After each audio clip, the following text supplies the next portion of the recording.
Joseph Maurice Ravel, né le 7 mars 1875. Décédé le 28 décembre 1937. Ravel est entré au Conservatoire de Paris en 1889, à l'âge de 14 ans. Où il est resté jusqu'en 1955, à l'âge de 30 ans. En 1955, Ravel est entré au service militaire, quelques jours avant d'avoir 40 ans. Tout comme le travail d'Hemingway, celui de Ravel était aussi bloqué médicalement. Dans son cas, parce qu'il est devenu observateur. Tous deux sont finalement devenus conducteurs. Ravel a conduit sous le soleil de l'été de la Première Guerre mondiale, de mars à août 1916. Puis pendant la guerre de la Somme, en juillet de la même année. Livrer des provisions vitales aux troupes, sous le feu de l'artillerie, avait clairement ses risques pour Ravel, le mettant lui aussi sous un grand danger. La seule route qui survit aux bombardements allemands est celle de Bar-le-Duc. Elle est connue sous le nom de la Voie sacrée. Écrivant à l'époque, Ravel se souvenait. Pendant toute une semaine, j'ai conduit des jours et des nuits, sans lumière, sur des routes incroyables, souvent avec une charge double de ce que mon camion pouvait porter. Et même ainsi, j'ai dû me dépêcher parce que tout cela était dans la voie des canons. Adélaïde et moi, Adélaïde et mon camion, nous avons échappé aux éclats d'obus. Mais ma pauvre chérie n'a pas pu continuer après avoir perdu sa plaque d'immatriculation dans une zone dangereuse où il était interdit de se garer. Elle a perdu une roue dans une forêt, où j'ai fait un Robinson Crusoe pendant 10 jours jusqu'à ce que quelqu'un vienne me secourir. Près de 10 ans plus tard, après la guerre, Ravel a finalement écrit son texte le plus célèbre.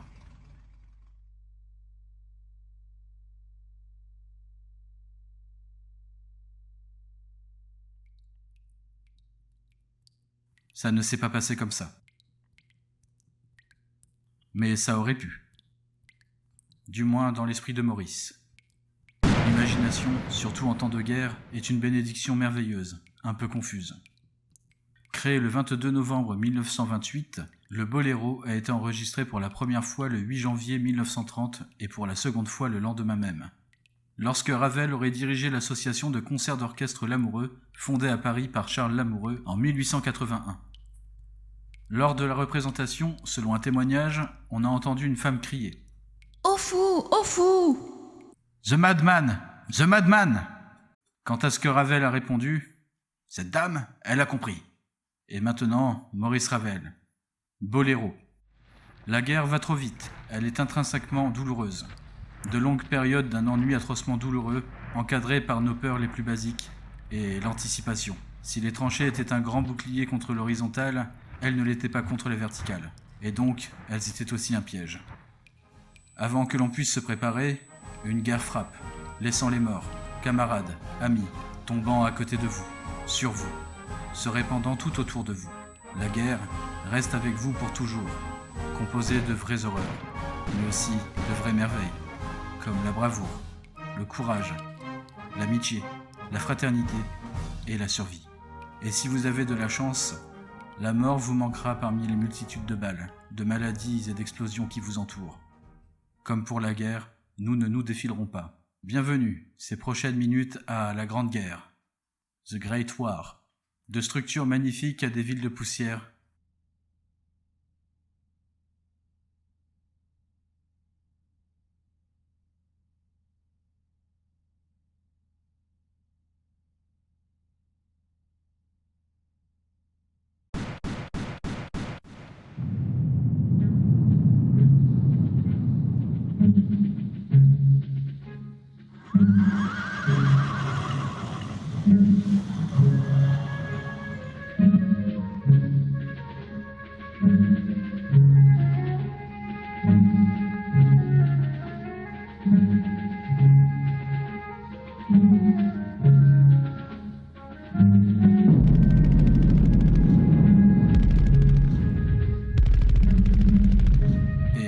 Boléro de Maurice Ravel.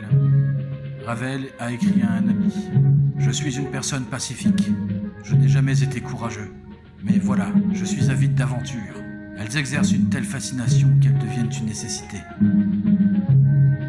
Le boléro privé de Ravel dans le No Man's Land à Verdun, France, le 30 juin 1916. Verdun, France, un carnage Guère-vue du camion Adélaïde, la voix sacrée offre à la vue cette route qui mène à la mort. Sur ordre et par besoin, des tranchées profondes et lugubres, séparées par le No Man's Land, brouillard et terre gorgée de sang.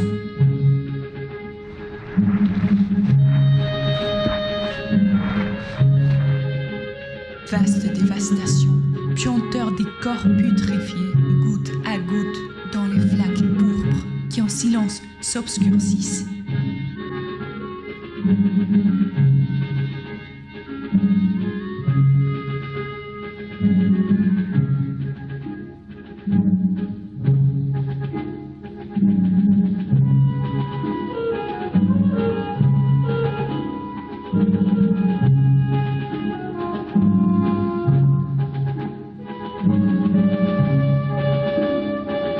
Sinistre, le sang coule de partout, miroir recouvrant la terre noire que le clair de lune illumine, accrochant le regard au sol.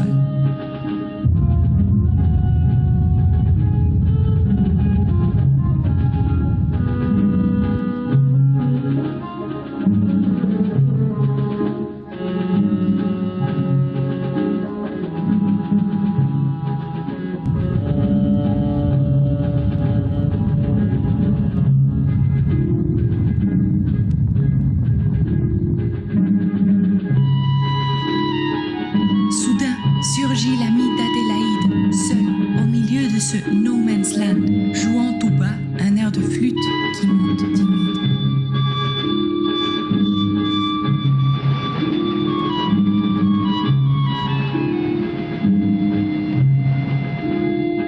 Il joue le boléro de Ravel. Avant le départ, nerveux, le musicien observe la ligne ennemie, accidentée.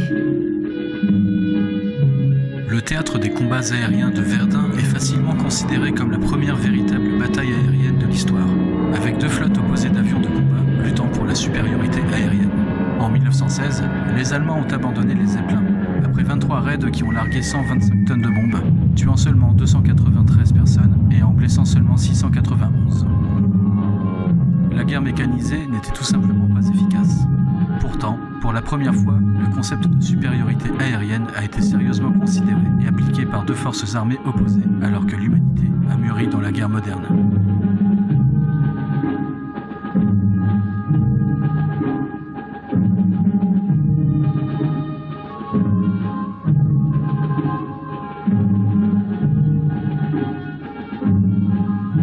Doucement, lui aussi, un batteur sur sa caisse claire marque la mesure et rejoint son ami soudain soulagé. Jouer de musique seul, un autre dans le No Man's Land, à son tour vient suivre Ravel et joint sa flûte à leurs ténèbres. Les mêmes vêtements sales, uniformes usés, masculés, humides, sanglants et dégoûtants, se tiennent un endroit pour jouer. Ensemble, comme un seul homme, scrutant l'ennemi, l'œil inquiet, tous écoutent, muets dans leurs tranchées, la merveille de ce refrain. Puis quelqu'un d'autre, soudain, se dresse avec son instrument. C'est un ennemi qui se lève et s'approche dans le No Man's Land.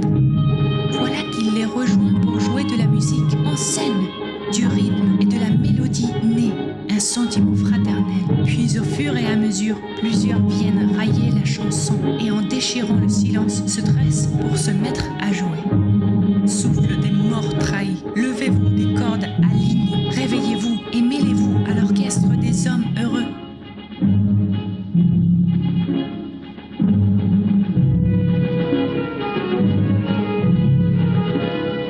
Un soldat parmi eux avance dans la tranchée crasseuse, le fusil à la main, cherchant d'où partira son dernier tir.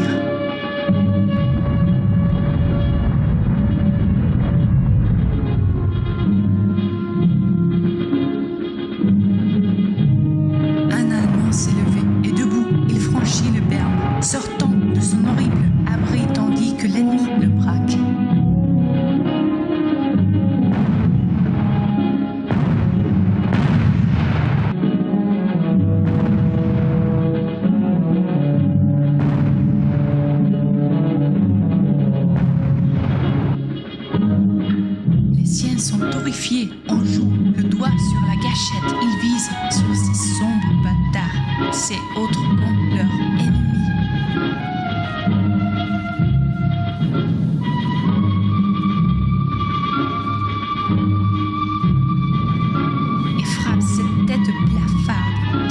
précis tir mortel est la cible de son courroux.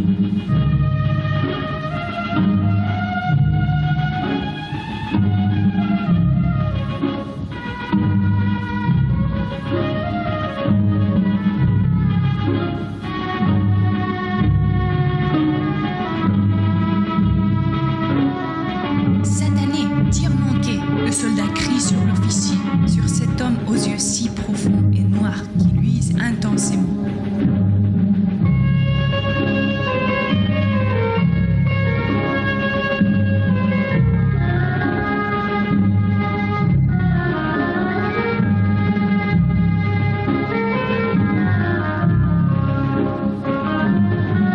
Mais tout autour de lui, des visages rouges, pleins de reproches, lui font lentement baisser l'arme et renoncer à sa colère.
Changé et la légèreté des sons, des attitudes, les deux côtés flottent humainement et en silence.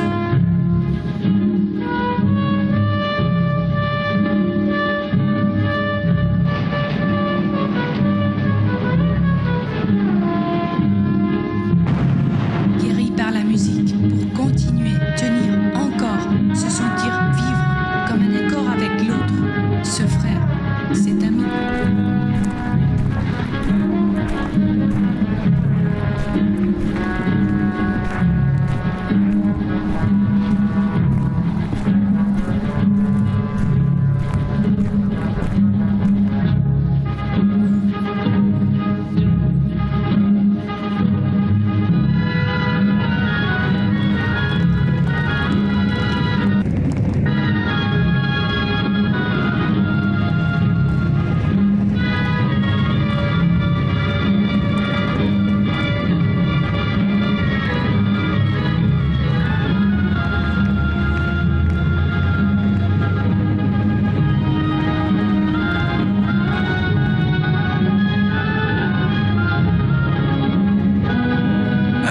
Les Français ont repoussé une offensive allemande majeure, dans l'une des batailles les plus longues, les plus sanglantes et les plus féroces de la guerre.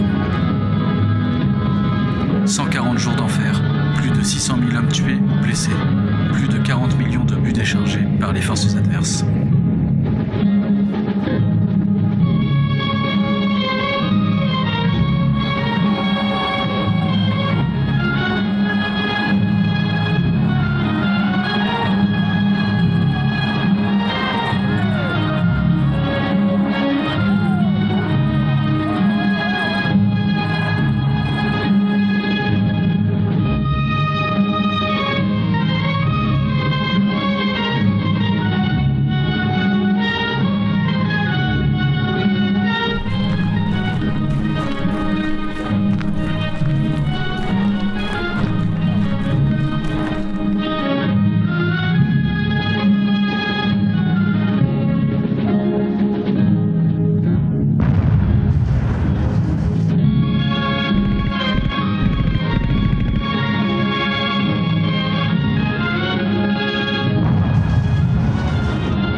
soldat français Ernest Kamenev a trouvé la vie dans les tranchées occidentales.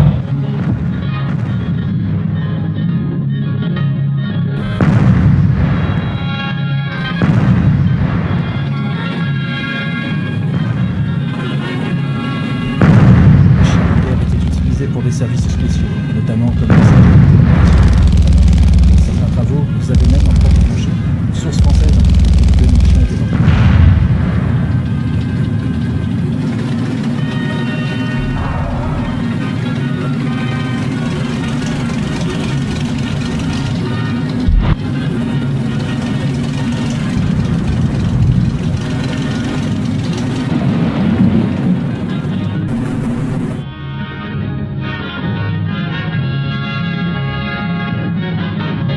Les forces allemandes ont choqué les soldats alliés l'année précédente. En 1915, le long du front occidental en disparant plus de 150 tonnes de gaz chloré mortel contre 2 divisions françaises. Jusqu'à ce que le protocole de Genève de 1925 interdise l'utilisation d'armes chimiques en temps de guerre, mais elle n'a pas interdit leur développement ou leur stockage. Pour tenter d'augmenter le nombre de victimes des gaz toxiques, les deux camps ont mélangé, dès l'été 1916, des gaz chlorés et phosgène. C'est à Verdun que les Allemands ont commencé à utiliser le phosgène dans les obus d'artillerie, car il pouvait être assemblé sur le terrain, plutôt que dans les usines. Du gaz, vite les gars, une extase de tâtonnement, ajustez les casques maladroits juste à temps, faibles, à travers les vitres embuées et l'épaisse lumière verte, comme sous une mer verte. Et je l'ai vu se noyer. Extrait de Dulce et de Corum Est, du soldat britannique Wilfred Owen, mort à 18 ans. Boléro. Les musiciens poursuivent jusqu'à ce qu'ils achèvent enfin.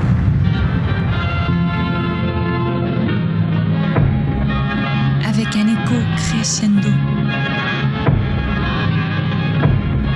L'air du boléro de Ravel. Boléro.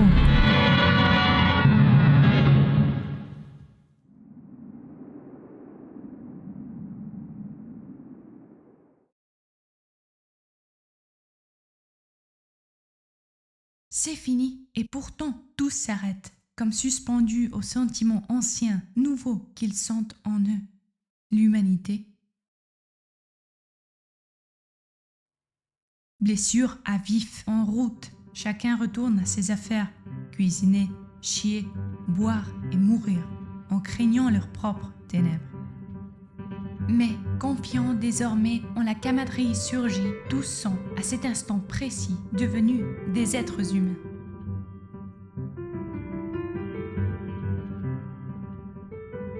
D'un côté comme de l'autre, on écoute, on observe, et puis lentement, des applaudissements s'élèvent, un à un, tous ensemble.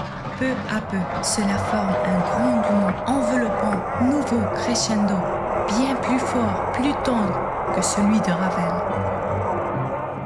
Ne serait-ce pas cette fois autre chose que de la musique? Tour à tour, chaque musicien retourne dans la brume des tranchées.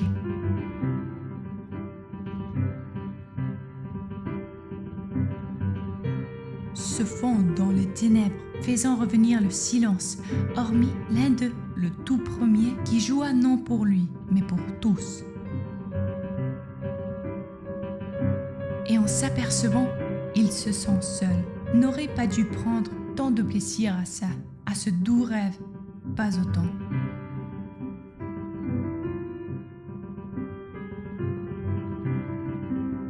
Alors, il disparaît, lui aussi, dans la terre, et laisse le silence chasser dans l'oubli ce qui aurait pu être pour eux. Le No Man's Land retourne en sa jachère humide. La mort parle, le sang coule et les soldats murmurent tout bas avec terreur.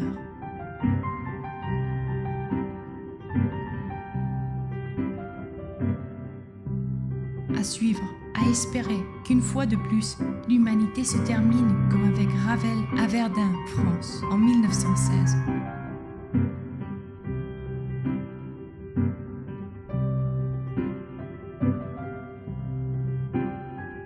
Comme est aussi arrivé avec le privé de Ravel.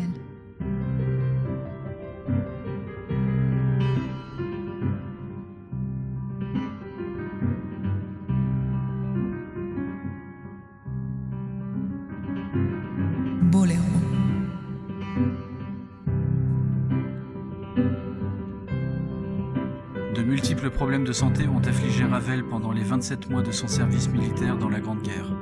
La guerre de Ravel s'est terminée en juin 1917 lorsqu'il a été libéré provisoirement. Le 11 novembre 1918, l'Allemagne abandonne officiellement, mettant fin à la Grande Guerre. Ravel était le rival professionnel de son collègue musicien Claude Debussy, qui est mort d'un cancer en 1918 à l'âge de 55 ans, alors que Paris subissait d'intenses bombardements aériens et l'artillerie allemande. Dès ce moment, Ravel est généralement considéré dans le monde entier comme le principal compositeur français de son époque.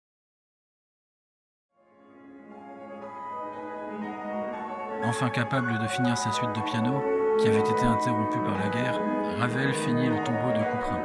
Il a dédié chacun de ses 6 mouvements à des amis qui n'avaient pas survécu à la guerre. Critiqué pour son apparente légèreté, Ravel répond « Les morts sont assez tristes, dans leur silence éternel ».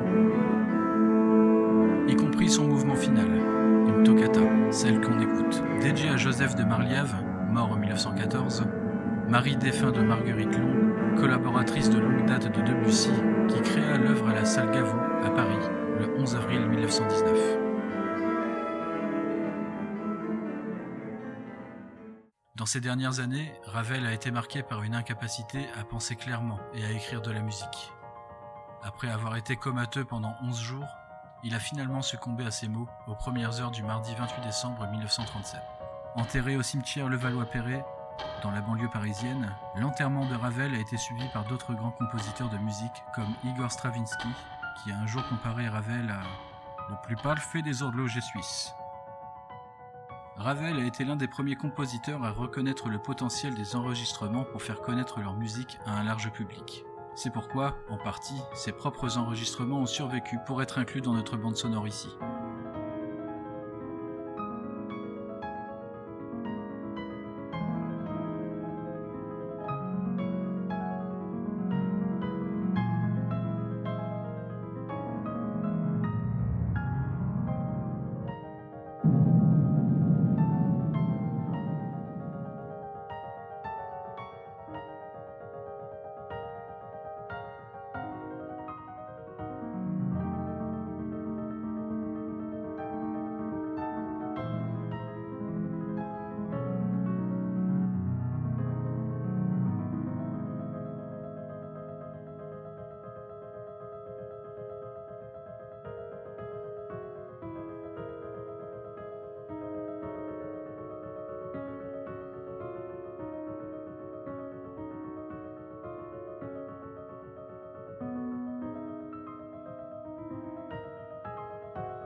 À la vôtre.